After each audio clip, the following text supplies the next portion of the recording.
चलिए, क्या हाल चाल है? ठीक है। चलिए आ जाइए। तो क्या पढ़ा रहे थे? मैसूर ना। ठीक है, देखिए तो क्वेश्चन पूछते हैं। कल जो पढ़ाए हैं वहां से क्वेश्चन पूछते हैं। एक आध को क्वेश्चन का जवाब दीजिएगा आप लोग।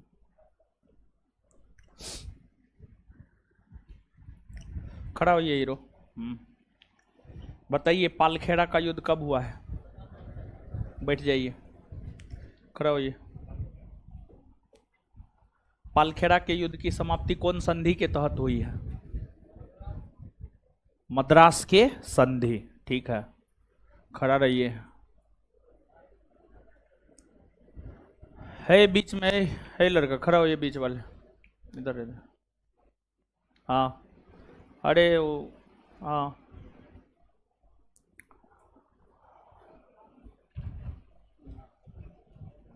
पोर्टोनोवा का युद्ध कब हुआ है?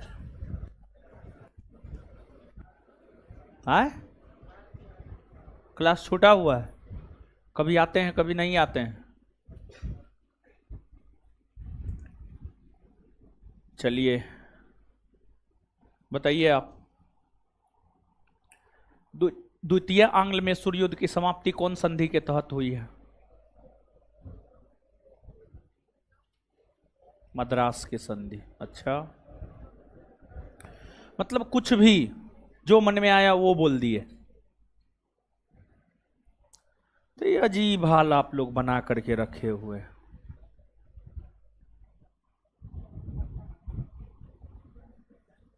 पढ़ने लिखने से कोई मतलब ही नहीं। बैठ जाइए सब।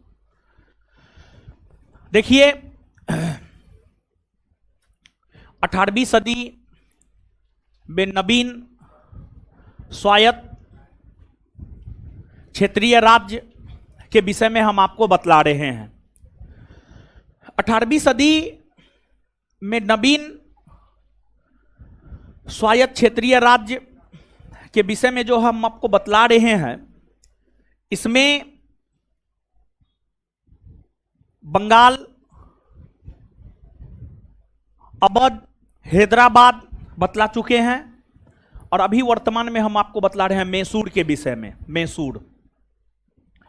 मैसूर के विषय में बतला रहे हैं। और मैसूर में स्वतंत्र शासन की स्थापना 18वीं सदी में हैदर अली ने किया था। और हैदर अली मैसूर में स्वतंत्र शासन की स्थापना किया। और हैदर अली अंग्रेजों से लड़ते हुए द्वितीय आंग्ल मैसूर युद्ध के दौरान मारे गए। हैदर अली के मारे जाने के बाद हैदर अली का उत्तराधिकारी उसका बेटा टीपू सुल्तान बना। हैदर अली का उत्तराधिकारी उसका बेटा टीपू सुल्तान बना। टीपू सुल्तान के विषय में ही आज के सेशन में हम लोगों को जानना है। और टीपू सुल्तान की अगर हम लोग बात करें तो जो टीपू सुल्तान है, टीपू सुल्तान का शासन काल है 1782 से 1799। 1782 से 1799 टीपू सुल्तान का शासनकाल है। टीपू सुल्तान राजनीतिक तौर पर काफी दूरदर्शी व्यक्ति था। और टीपू सुल्तान अपने पिता के विपरीत बादशाह की उपाधि धारण किया था। बादशाह। इनके पिता हैदर अली ने कोई शाही उपाधि धारण नहीं किया था। टीपू सुल्तान के पिता हैदर अली ने किसी भी प्रकार का कोई शाही उपाधि प्रदान नहीं किया, शाही उपाधि धारण नहीं किया था। वहीं टीपू सुल्तान की अगर हम लोग बात करें तो टीपू सुल्तान ने बादशाह की उपाधि धारण किया। और टीपू सुल्तान काफी साहसी, निडर हुआ करते थे। और वे अपने आप को नागरिक टीपू भी कहकर पुकारा करता था। और कई भाषाओं के जानकार थे, पढ़े लिखे थे, विद्वान थे। कन्नड़, उर्दू, अरबी, फारसी, ये तमाम भाषाओं के जानकार थे टीपू सुल्तान। और टीपू सुल्तान काफी वीर और साहसी भी थे। और टीपू सुल्तान का मानना था भेड़ की तरह, भेड़ जानवर होता है, भेड़ की तरह लंबी जिंदगी जीने से बेहतर है एक दिन ही जिए मगर शेर की तरह जिए। और उनकी वीरता, उनके लड़ाकूपन और उनके साहस के कारण ही टीपू सुल्तान को शेरे मैसूर कहा जाता है। टीपू सुल्तान को शेरे मैसूर कहा जाता है। और उन्होंने अपनी सेना का गठन टीपू सुल्तान ने अपनी सेना का गठन यूरोपीय पद्धति पर किया। और उनका अपना मानना था कि अगर हमारी सेना मजबूत होंगी तभी हम आगे बढ़ पाएंगे, अपने साम्राज्य को आगे बढ़ा पाएंगे, अपने साम्राज्य को अस्तित्व में रख पाएंगे। और इसी वजह से उन्होंने अपनी सेना का पुनर्गठन यूरोपीय पद्धति से किया था। टीपू सुल्तान ने अपनी सेना का पुनर्गठन जो है आपको यूरोपीय पद्धति से किया था। और युद्ध में टीपू सुल्तान के द्वारा ही सर्वप्रथम रॉकेट का प्रयोग किया गया था।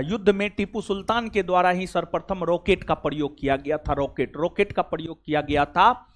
और टीपू सुल्तान कई भाषाओं के जानकार के साथ साथ टीपू सुल्तान ने कई सारी नई व्यवस्थाओं को अपने शासनकाल में लागू करने का काम किया था।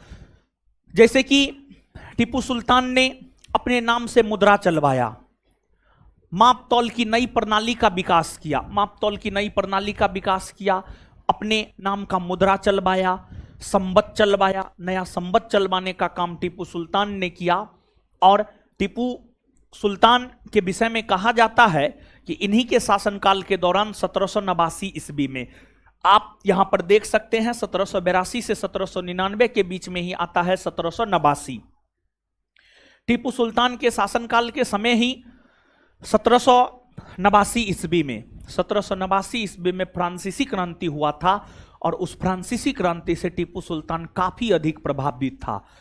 और फ्रांसीसी क्रांति को जब आप पढ़ेंगे तो फ्रांसीसी क्रांति का एक नारा है, स्वतंत्रता, समानता और बंधुत्व।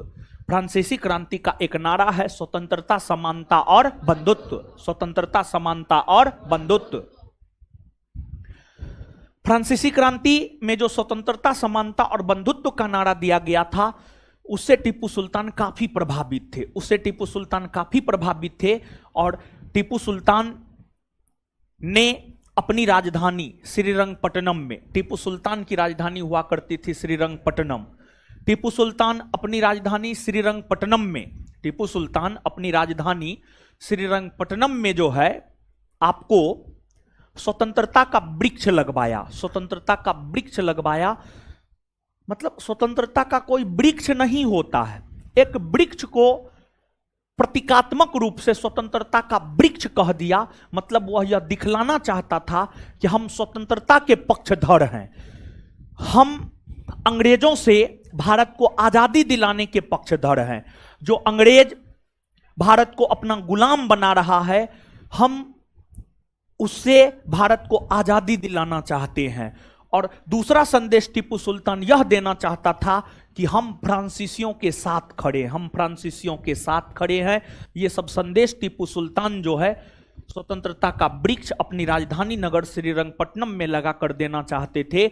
और फ्रांस में जो फ्रांसीसी क्रांति हो रही थी, उस फ्रांसीसी क्रांति के दौरान कई सारे क्लब फ्रांसीसी क्रांति में अपना योगदान दे रहा था।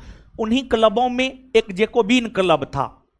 जो जैकोबिन क्लब फ्रांसीसी क्रांति में क्रांतिकारियों को सहयोग करने का काम कर रहा था। तो टीपू सुल्तान यह भी दिखलाना चाहता था कि हम भी फ्रांसीसी क्रांति में फ्रांसीसी क्रांतिकारियों के साथ है। इसी वजह से टीपू सुल्तान जो है आपको जैकोबिन क्लब का भी सदस्य बना। टीपू सुल्तान जैकोबिन क्लब का भी सदस्य बना। और जब टीपू सुल्तान फ्रांसीसी क्रांति का समर्थन किया, फ्रांसीसी ईस्ट इंडिया कंपनी का समर्थन किया, तो अंग्रेजी east India company Tipu Sultan के विरोध में आकर खड़ा हो गया। और फिर टीपू सुल्तान के समय दो आंग्ल मैसूर युद्ध हुए। और टीपू सुल्तान की अगर आप बात करेंगे तो टीपू सुल्तान के समय तृतीय आंग्ल मैसूर युद्ध। टीपू सुल्तान के समय जो है आपको तृतीय आंग्ल मैसूर युद्ध, तृतीय आंग्ल मैसूर युद्ध टीपू सुल्तान के समय हुए। और टीपू सुल्तान के समय तृतीय आंग्ल मैसूर युद्ध 1790 से 1792 में हुए। 1790 से 1792 ईस्वी के दौरान तृतीय आंग्ल मैसूर युद्ध हुए। और इस समय गवर्नर जनरल हुआ करते थे लॉर्ड कॉर्नवालिस। लॉर्ड कॉर्नवालिस हुआ करते थे। और इस युद्ध की अगर आप बात करेंगे तो इस युद्ध में अंग्रेजों की जीत हुई।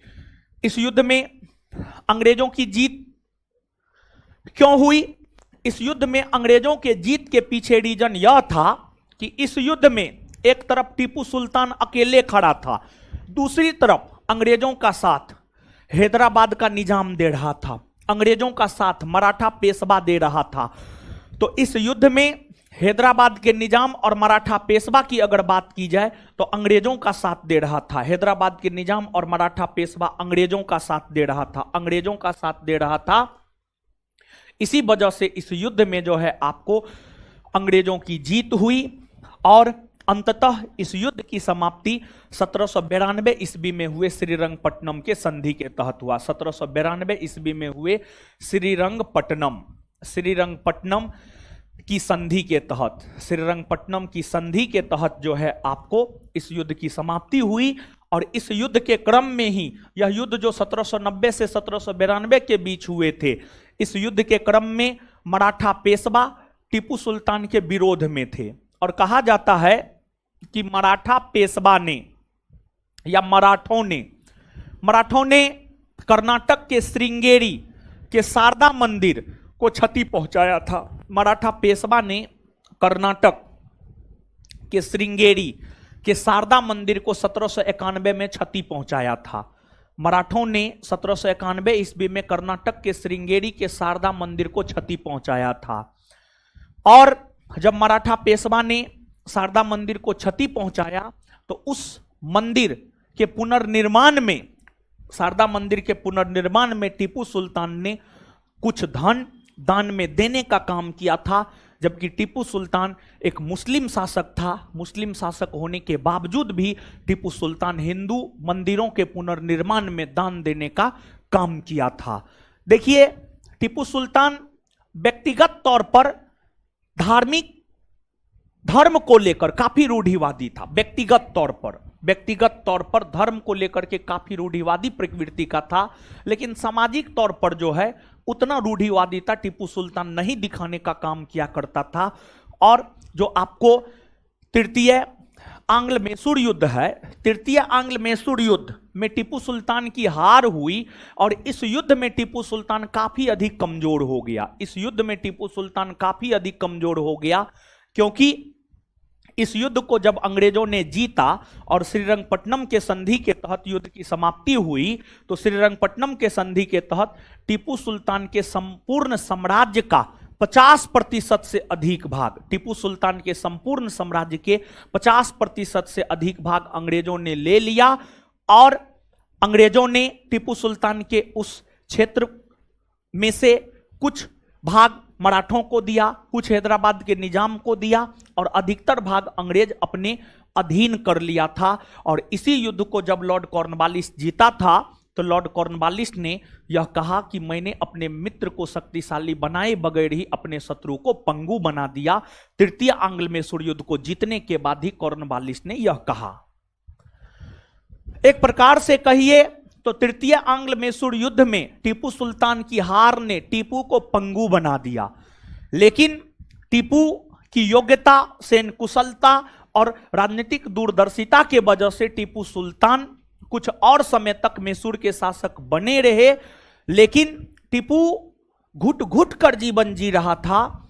और फिर अंततः टीपू सुल्तान और अंग्रेजी ईस्ट इंडिया कंपनी के बीच 1799 ईस्वी में एक युद्ध हुआ, जिस युद्ध को इतिहास में चतुर्थ आंग्ल मैसूर युद्ध कहा जाता है। और चतुर्थ आंग्ल मैसूर युद्ध की अगर आप बात करेंगे तो जो चतुर्थ आंग्ल मैसूर युद्ध है, चतुर्थ आंग्ल मैसूर युद्ध 1799 ईस्वी में हुआ। और इस समय Lord Wellesley Lord Wellesley Bengal के गवर्नर जनरल हुआ करते थे और यह युद्ध भी अंग्रेजी कंपनी और टीपू सुल्तान के बीच हुआ था। और इस युद्ध के क्रम में टीपू सुल्तान मारा गया। इस युद्ध के क्रम में टीपू सुल्तान मारा गया। और चतुर्थ आंग्ल मैसूर युद्ध के क्रम में जब टीपू सुल्तान मारा गया तो अंग्रेजों ने मैसूर के गद्दी पर वडियार वंश के अल्पायु शासक कृष्णराज तृतीय को बैठाया और कृष्णराज तृतीय को बैठा करके 1799 ईस्वी में सहायक संधि पर उससे हस्ताक्षर करवा लिया। और सहायक संधि पर हस्ताक्षर करवाने के बाद 1799 ईस्वी में 1799 ईस्वी में मैसूर को 1799 ईस्वी में मैसूर को जीतकर ब्रिटिश साम्राज्य में वेलेजली ने मिलाने का काम किया। और मैसूर को सहायक संधि के तहत 1799 ईस्वी में वेलेजली ने ब्रिटिश साम्राज्य में मिलाने का काम किया। समझ गए? यही है। अब नीचे से लिखिए, हेडिंग मारिए टीपू सुल्तान।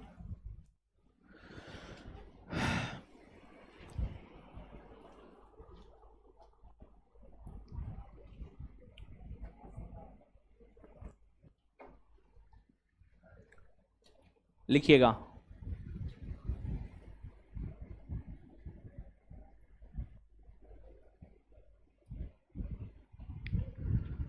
लिखिए लिखिए।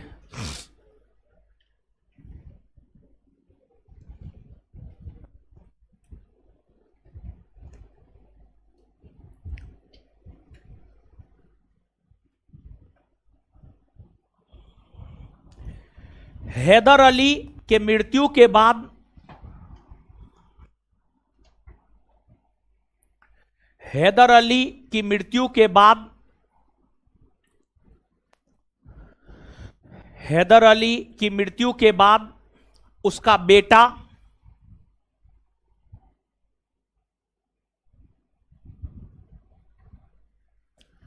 हैदर अली की मृत्यु के बाद उसका बेटा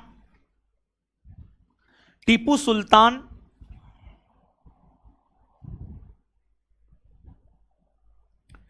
मैसूर की गद्दी पर बैठा। टीपू सुल्तान मैसूर की गद्दी पर बैठा।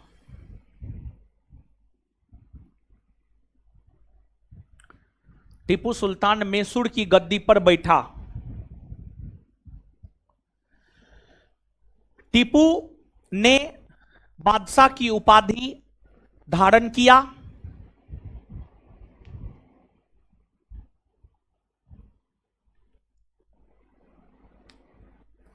टीपू ने बादशाह की उपाधि धारण किया। टीपू ने बादशाह की उपाधि धारण किया और अपने नाम का सिक्का चलवाया।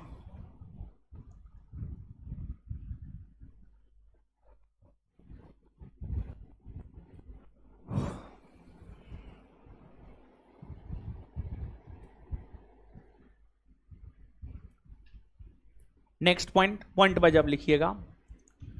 टीपू का मानना था कि टीपू का मानना था कि टीपू का मानना था कि टीपू का मानना था कि भेड़ की तरह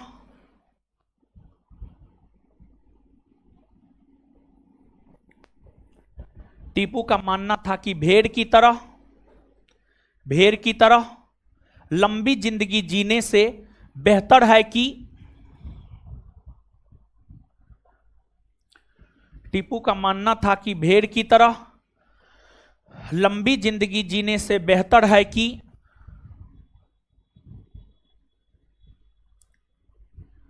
टीपू का मानना था कि भेड़ की तरह लंबी जिंदगी जीने से बेहतर है कि एक दिन ही जिए मगर शेर की तरह जिए।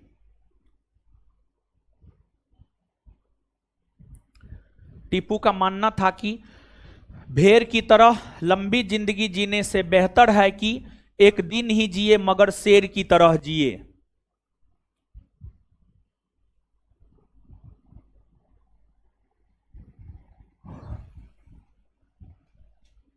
नेक्स्ट पॉइंट टीपू के वीरता नेक्स्ट पॉइंट, टीपू के वीरता के कारण उन्हें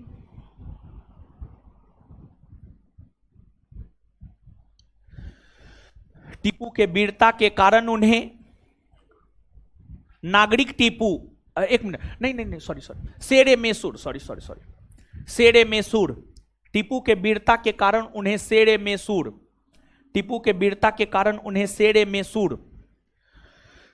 मैसूर भी कहा जाता है, शेरे मैसूर भी कहा जाता है।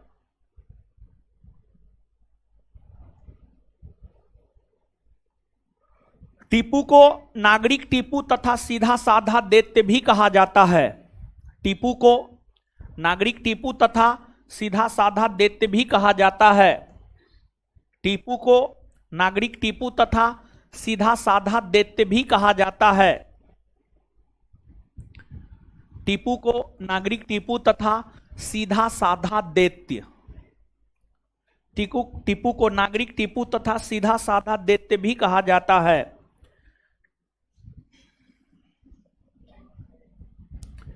टीपू को नागरिक टीपू तथा सीधा साधा दैत्य भी कहा जाता है, टीपू को नागरिक टीपू तथा सीधा साधा दैत्य भी कहा जाता है, फुल स्टॉप।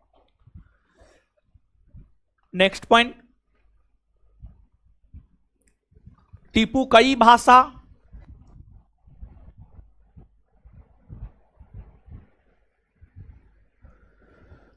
कई भाषा जैसे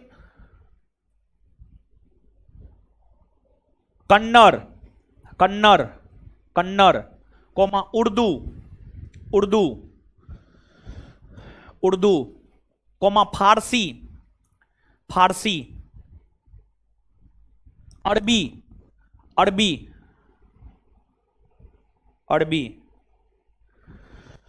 इत्यादि जानता था।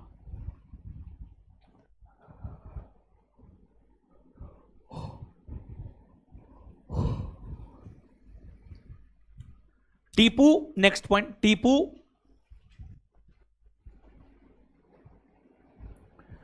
आर्थिक शक्ति को, नेक्स्ट पॉइंट, टीपू आर्थिक शक्ति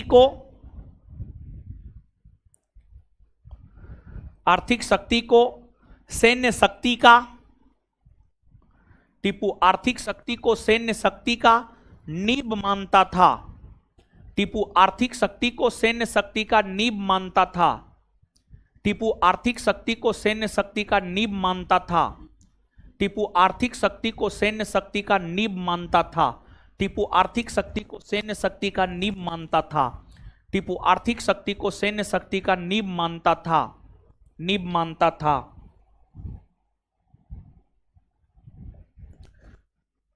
नेक्स्ट पॉइंट, टीपू को यह श्रेय दिया जाता है कि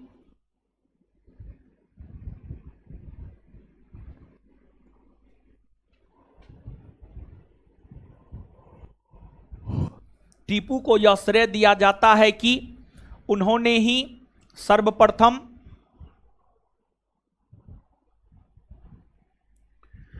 टीपू को यह श्रेय दिया जाता है कि उन्होंने ही सर्वप्रथम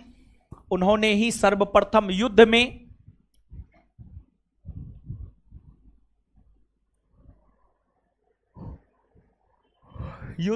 रॉकेट का प्रयोग किया।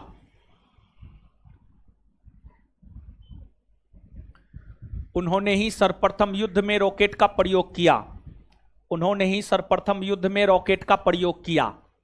नेक्स्ट पॉइंट, टीपू ने अपनी सेना का पुनर्गठन,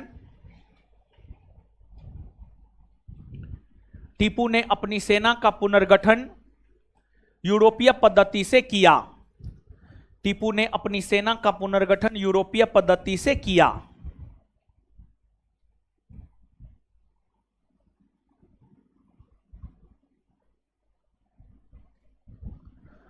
नेक्स्ट पॉइंट,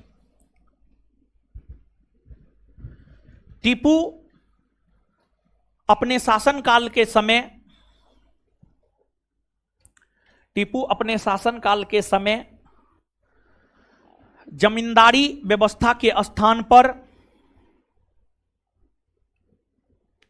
टीपू अपने शासनकाल के समय जमींदारी व्यवस्था के स्थान पर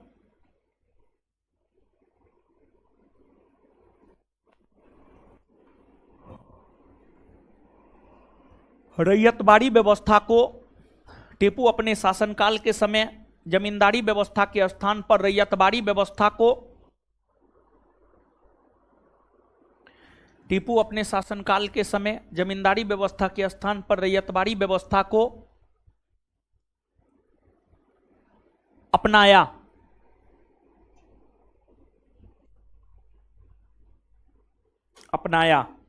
नेक्स्ट पॉइंट, विदेशी व्यापार। नेक्स्ट पॉइंट, विदेशी व्यापार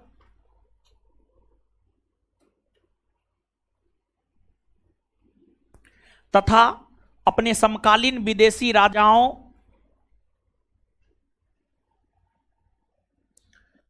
विदेशी व्यापार तथा अपने समकालीन विदेशी राजाओं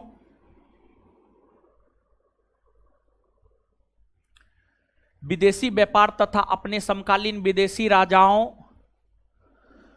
से मैत्रीपूर्ण संबंध बनाए रखने के लिए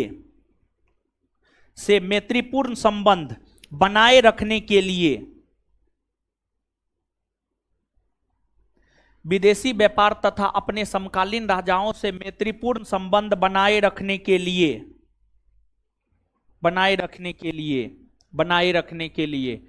टीपू ने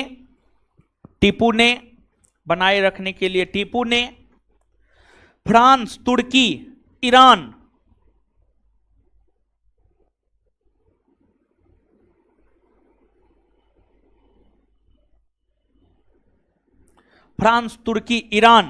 में अपने व्यापारिक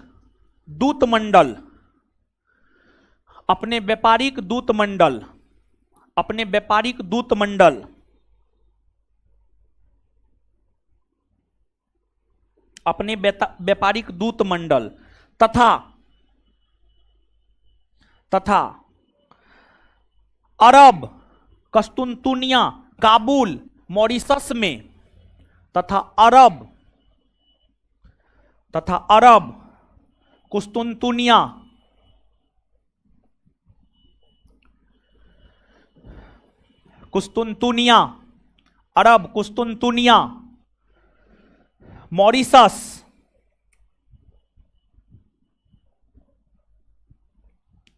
में अपने दूत भेजे। अरब, कुस्तुनतुनिया, मॉरिशस में अपने दूत भेजे।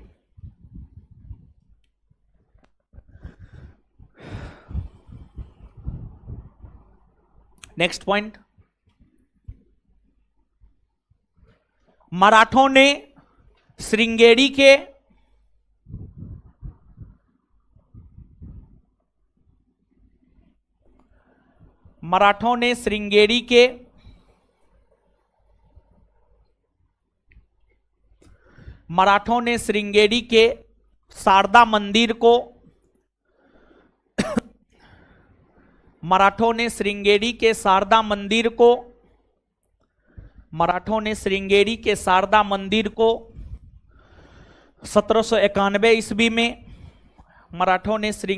शारदा मंदिर को 1791 ईस्वी में 1791 ईस्वी में लूटा।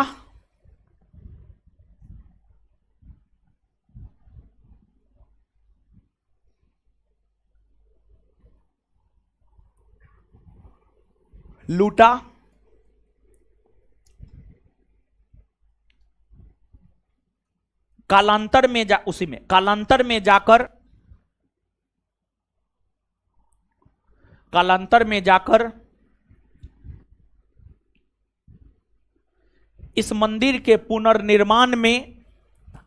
में जाकर इस मंदिर के पुनर्निर्माण में कालांतर में जाकर इस मंदिर के पुनर्निर्माण में, कालांतर में जाकर इस मंदिर के पुनर्निर्माण में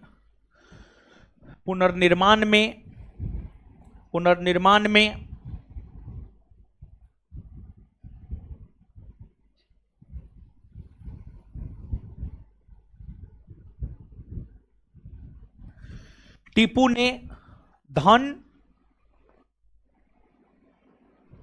ने धन दान में दिया था।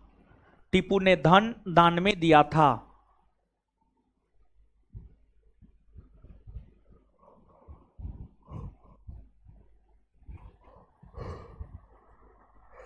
टीपू ने धन दान में दिया था। आगे, तृतीय आंग्ल मैसूर युद्ध।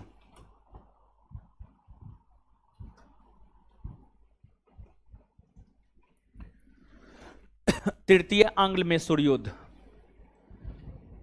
तृतीय आंग्ल मैसूर युद्ध। डैश देकर लिखिए, यह युद्ध 1790 ईस्वी से 1792 ईस्वी के दौरान, यह युद्ध 1790 ईस्वी से 1792 ईस्वी के दौरान हुए हैं। यह युद्ध 1790 ईस्वी से 1792 ईस्वी के दौरान हुए हैं।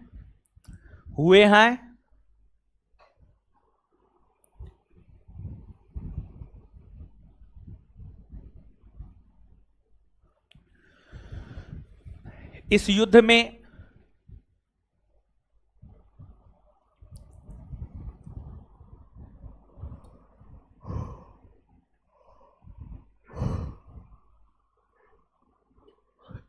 में अंग्रेजी कंपनी की सेना ने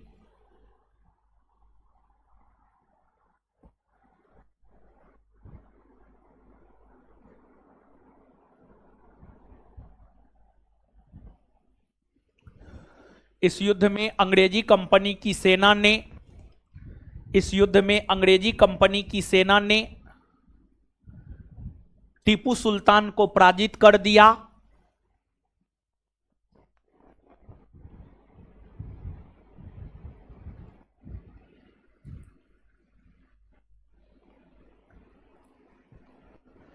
इस युद्ध में अंग्रेजी कंपनी की सेना ने टीपू सुल्तान को पराजित कर दिया।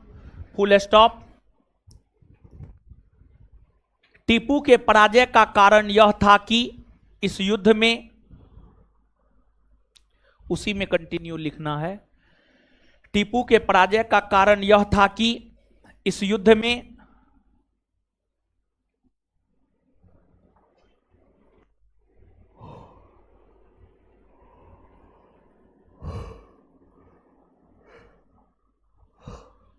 टीपू के पराजय का कारण यह था कि इस युद्ध में टीपू के पराजय का कारण यह था कि इस युद्ध में हैदराबाद के निजाम और मराठा पेशवा ने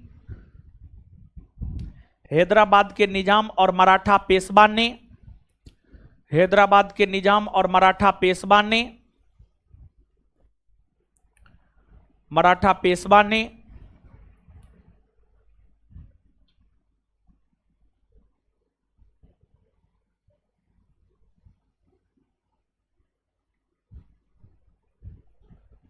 अंग्रेजी कंपनी का साथ दिया था।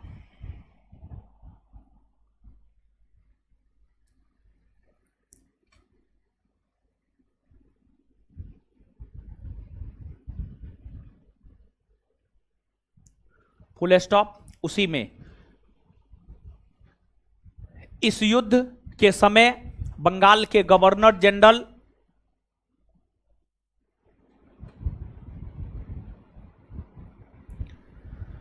इस युद्ध के समय बंगाल के governor general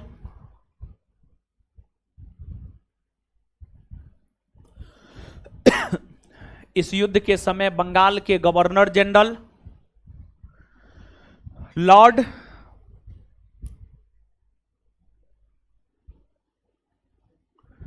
Cornwallis Lord Cornwallis थे।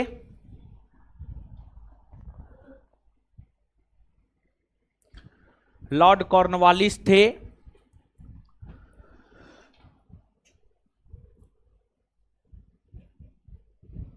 लॉर्ड कॉर्नवालिस ने युद्ध जीतने के बाद यह कहा था कि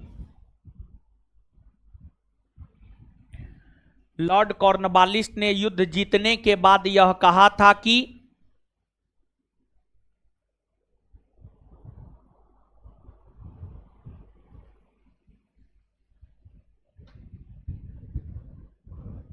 लॉर्ड कॉर्नवालिस ने यह कहा था कि लॉर्ड कॉर्नवालिस ने यह कहा था कि मैंने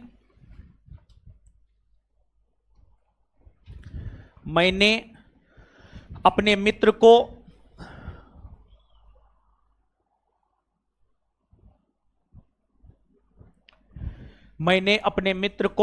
शक्तिशाली बनाए बगैर ही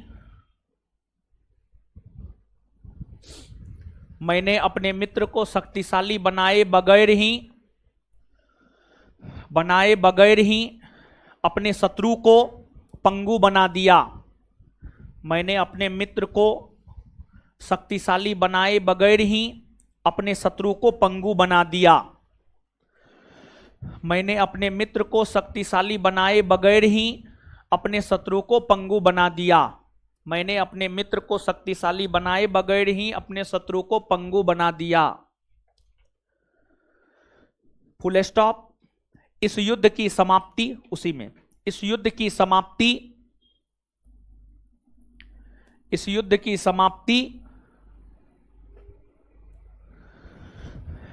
युद्ध की समाप्ति 1792 ईस्वी में हुए।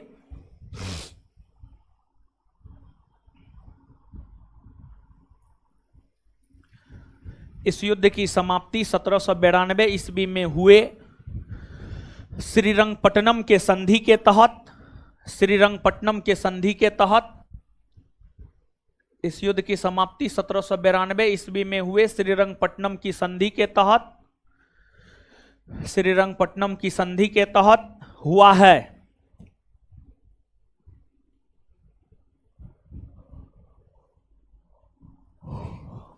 नेक्स्ट पॉइंट,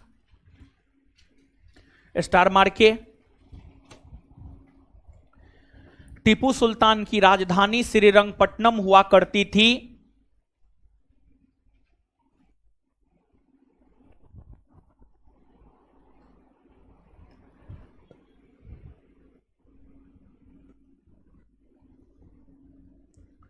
टीपू सुल्तान की राजधानी श्रीरंगपट्टनम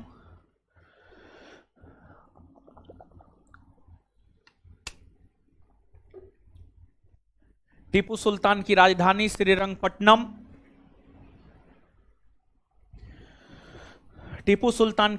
श्रीरंगपट्टनम हुआ करती थी,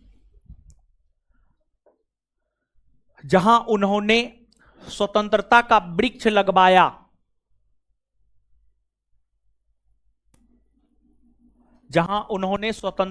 वृक्ष लगवाया।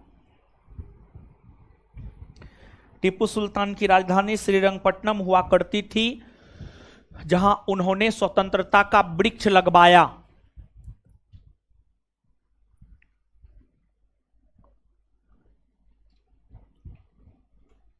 नेक्स्ट पॉइंट,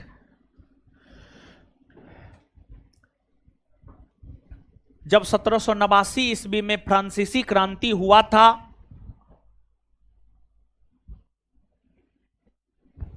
जब 1789 ईस्वी में फ्रांसीसी क्रांति हुआ था,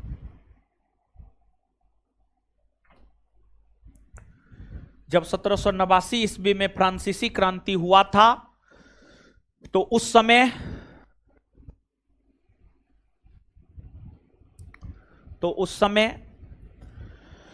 मैसूर के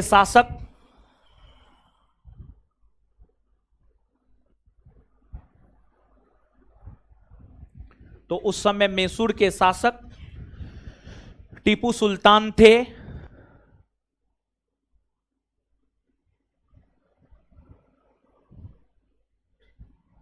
मैसूर के शासक टीपू सुल्तान थे, जो फ्रांसीसी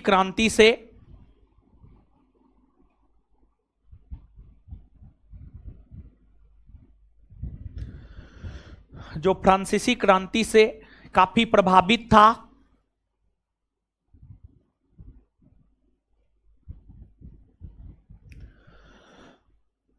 जो फ्रांसीसी क्रांति से काफी प्रभावित था, इसलिए वे जैकोबिन क्लब के सदस्य भी बने।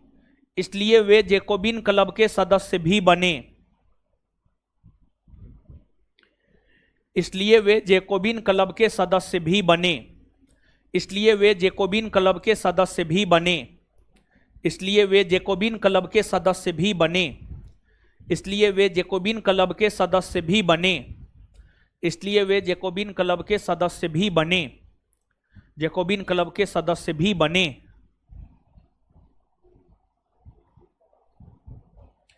आगे हेडिंग मारिएगा, चतुर्थ आंग्ल मैसूर युद्ध।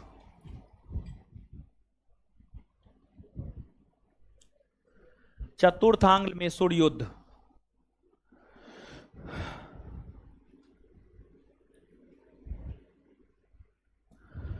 चतुर्थ आंग्ल मैसूर युद्ध।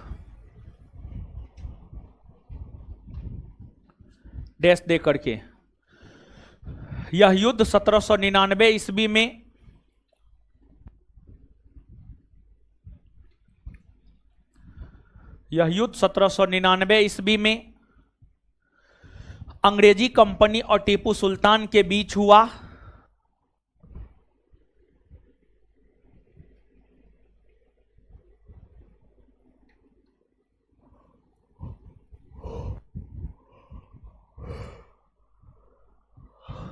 यह युद्ध 1799 ईस्वी में अंग्रेजी कंपनी और टीपू सुल्तान के बीच हुआ।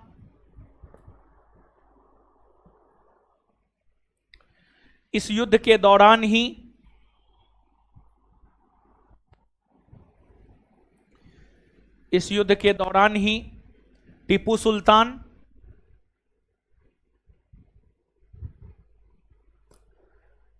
के दौरान ही टीपू सुल्तान मारा गया।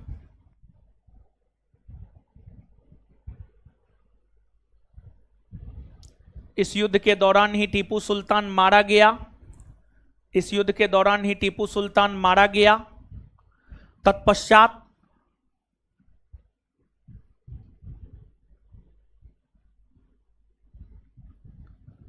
अंग्रेजी कंपनी ने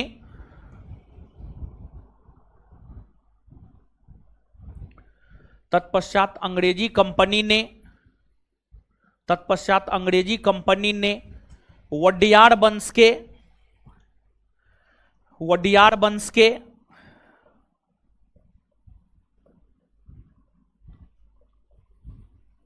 वंश के अल्पायु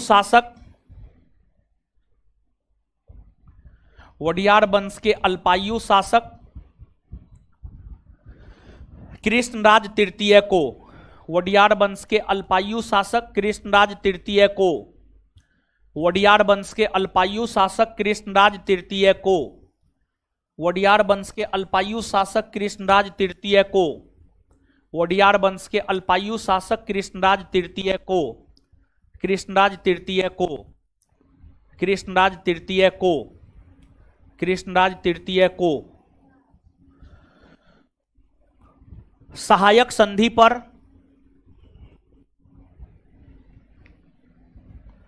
1799 ईस्वी में सहायक संधि पर 1799 ईस्वी में हस्ताक्षर करवा करके सहायक संधि पर 1799 ईस्वी में हस्ताक्षर करवा करके सहायक संधि पर 1799 ईस्वी में हस्ताक्षर करवा करके सहायक संधि पर 1799 ईस्वी में हस्ताक्षर करवा करके सहायक संधि पर 1799 ईस्वी में हस्ताक्षर करवा करके वेलेजली ने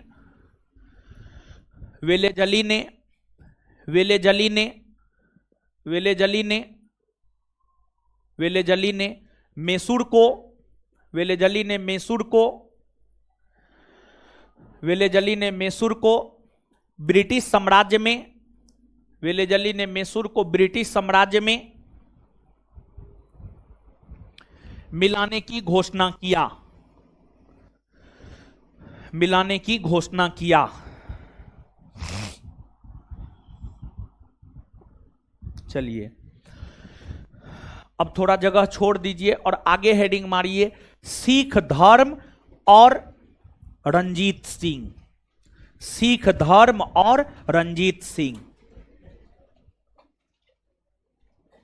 अगला टॉपिक है सिख धर्म और रंजीत सिंह। सिख धर्म और रंजीत सिंह, सिख धर्म और रंजीत सिंह, सिख धर्म और रंजीत सिंह। चलिए अब सुनिए, अब जो है सुनिए, क्या जितना समझाए हैं लिखा दिए हैं, पढ़िए उसको, पढ़िए उसको। और एक बात ध्यान में रखना है, पूरा मैसूर को पढ़ना है, मैसूर शुरू से अंतिम तक पढ़ना है। एक साथ पूरा मैसूर याद करवा देंगे। जल्दी पढ़िए, इधर उधर मत कीजिए, पढ़िए पूरा मैसूर पढ़िए, तब सिख धर्म और रंजीत सिंह को हम लोग देखेंगे। पढ़िए तो जल्दी।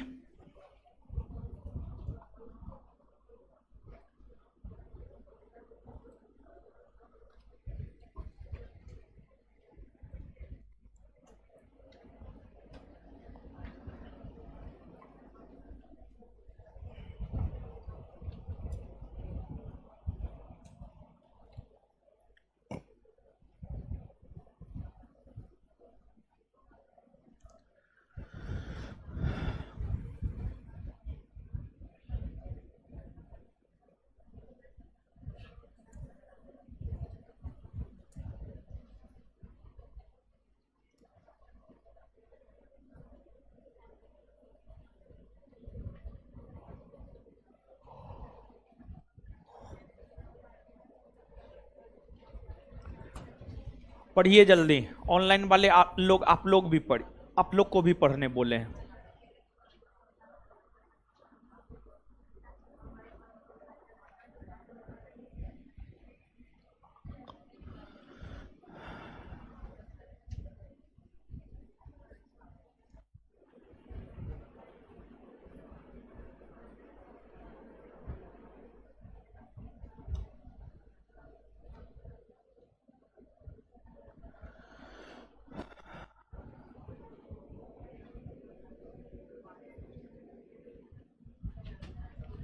क्या हो रहा है जी, लाइट में पीछे कट जा रहा है।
पढ़ लिए, पढ़ लिए, दीजिए तो हीरो, ए हीरो,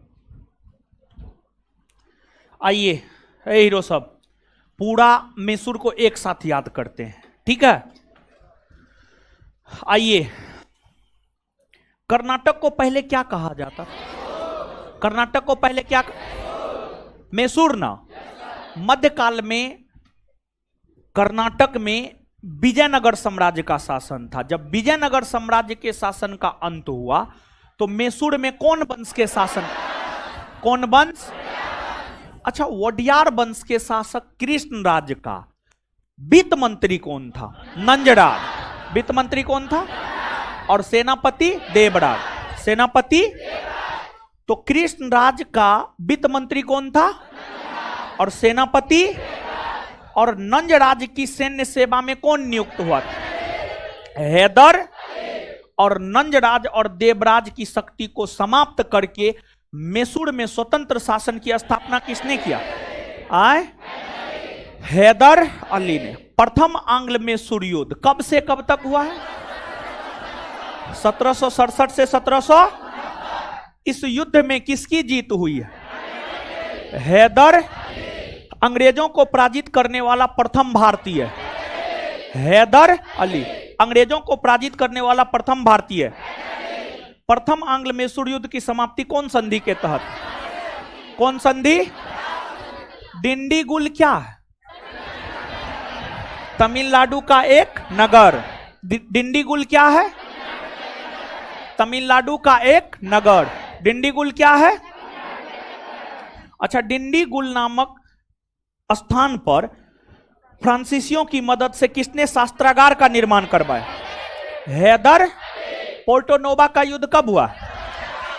1700। द्वितीय आंग्ल मैसूर युद्ध कब से कब तक? 1780 से 1700। द्वितीय आंग्ल मैसूर युद्ध के दौरान किसकी मृत्यु हुई? किसकी मृत्यु हुई? द्वितीय आंग्ल मैसूर युद्ध के दौरान किसकी मृत्यु हुई? किसकी मृत्यु हुई? और द्वितीय आंग्ल मैसूर युद्ध को हैदर अली के बाद किस शासक ने जारी रखा था? टीपू सुल्तान। और द्वितीय आंग्ल मैसूर युद्ध की समाप्ति अंत कौन संधि के तहत? कौन संधि के तहत? और मंगलौर की संधि कब हुई है? 1700। हैदर अली का उत्तराधिकारी कौन बना?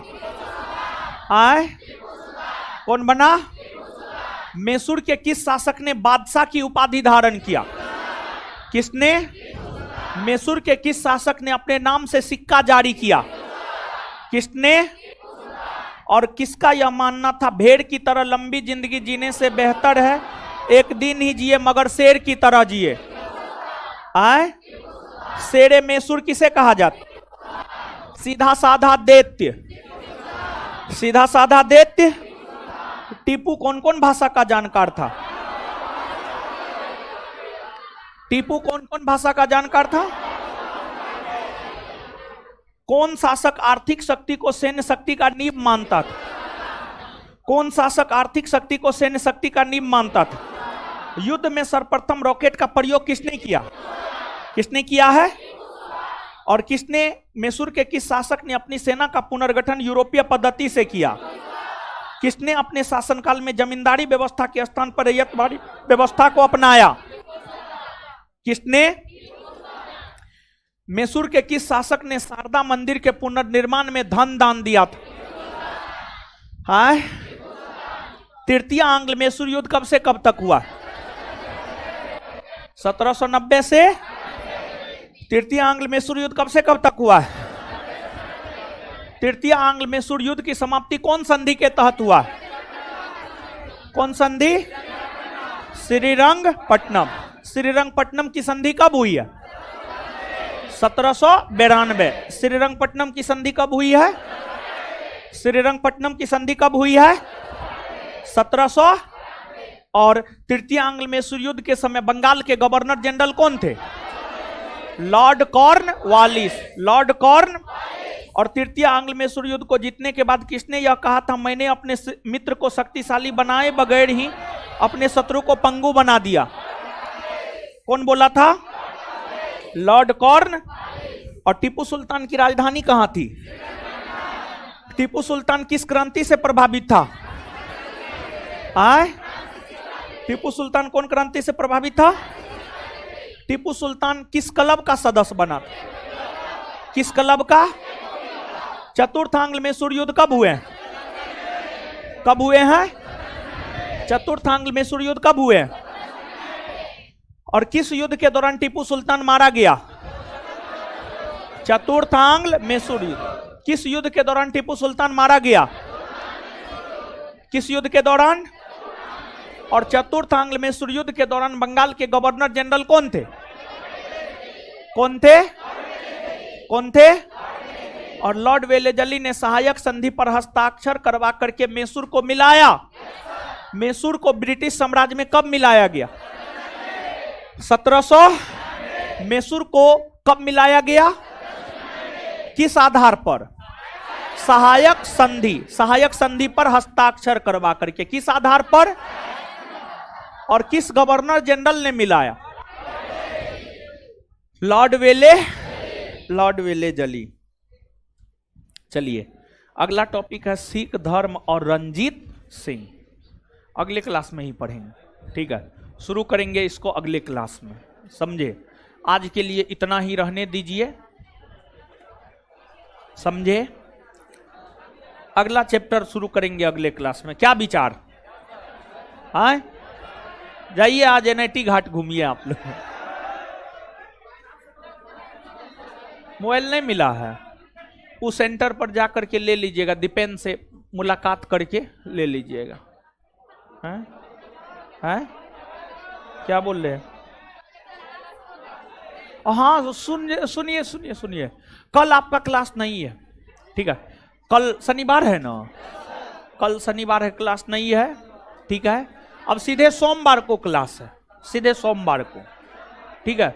सीधे सोमवार को। ऐसे तो सोमवार को बिट्टू सर का क्लास होना चाहिए, लेकिन अगर मैं भी मान लिया जाए उनका नहीं होगा तो मेरा होगा। सीधे सोमवार को क्लास है, ऐसे बिट्टू सर आ जाना चाहिए, सोमवार से पहले आ जाएंगे, सोमवार तक आ जाएंगे, सोमवार से पहले आ जाएंगे जहां तक हमें सोचना है। अगर उनका नहीं होगा तो मेरा होगा सोमवार को। कल शनिवार है, कल आपका क्लास नहीं है। घर पे जाकर के, जो छुट्टी है कल और परसों 2 दिन, घर पर जाकर के चीजों का रिवीजन कीजिए। जो आप प्राचीन पढ़ लिए हैं, मध्यकालीन पढ़ लिए हैं, उसका रिवीजन कीजिए, ठीक है? 7 से 9 बैच तो कल ही बंद कर दिए थे हम, ठीक है? 7 से 9 बंद है, ठीक है? हमको निकलने दीजिए, तब निकलिएगा। धन्यवाद सभी लोगों का।